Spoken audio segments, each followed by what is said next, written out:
the next president of the United States, Joe Biden.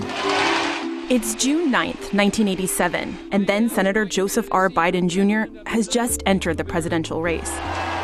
Look familiar? The 2020 race is Biden's third attempt at the Oval Office. He first ran for president 32 years ago. For those who may have forgotten or weren't around in '87, here's what happened. Biden started off as a strong contender. Senator Joseph R. Biden Jr. of Delaware. But his campaign was marred by some early blunders, like this one. What law school did you attend, and where did you place in that class? And the other question is... I think I probably have a much higher IQ than you do, I suspect. And he exaggerated his academic record in law school. Went back to law school, and in fact ended up in the top half of my class. And then there were moments like this, repeated later during the campaign. When I marched in the civil rights movement, I marched with tens of thousands of others to change attitudes. But he never actually marched in the civil rights movement at all. Ultimately, it was accusations of plagiarism in his speeches. I did not know that was a Robert Kennedy quote. My mistake. That forced him to drop out of the race. I made some mistakes.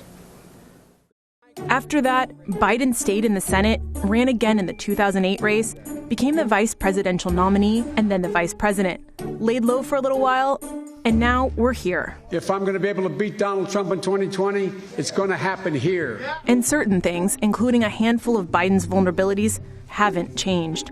He's still leaning into some of the core messages he highlighted during his first presidential run, often emphasizing his profile over policy, promising to put the country on the right path after what he sees as the ills of Republican administrations. Here he is in 1987. I tell you today that America is a nation at risk. In 2007. This president's going to be judged in his administration, judged very harshly by history. And in 2019. We're in the battle for the soul of this nation.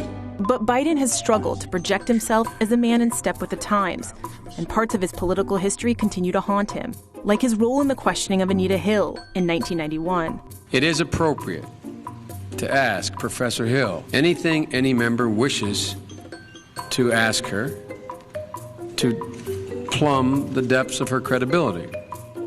And more recently, it was his relationship with personal space. The boundaries of protecting personal space have been reset, and I get it. Throughout his more than 4-decade-long career in politics, Biden has become known for his freewheeling charm and authenticity. I've been referred to as middle-class Joe. It's not always meant as a compliment. But his candor has also gotten him into some trouble. I've done some dumb things, and I'll do dumb things again. As the Democratic frontrunner, Biden will be under a microscope. The question is whether he can harness the folksy appeal he's become known for without repeating the mistakes of the past.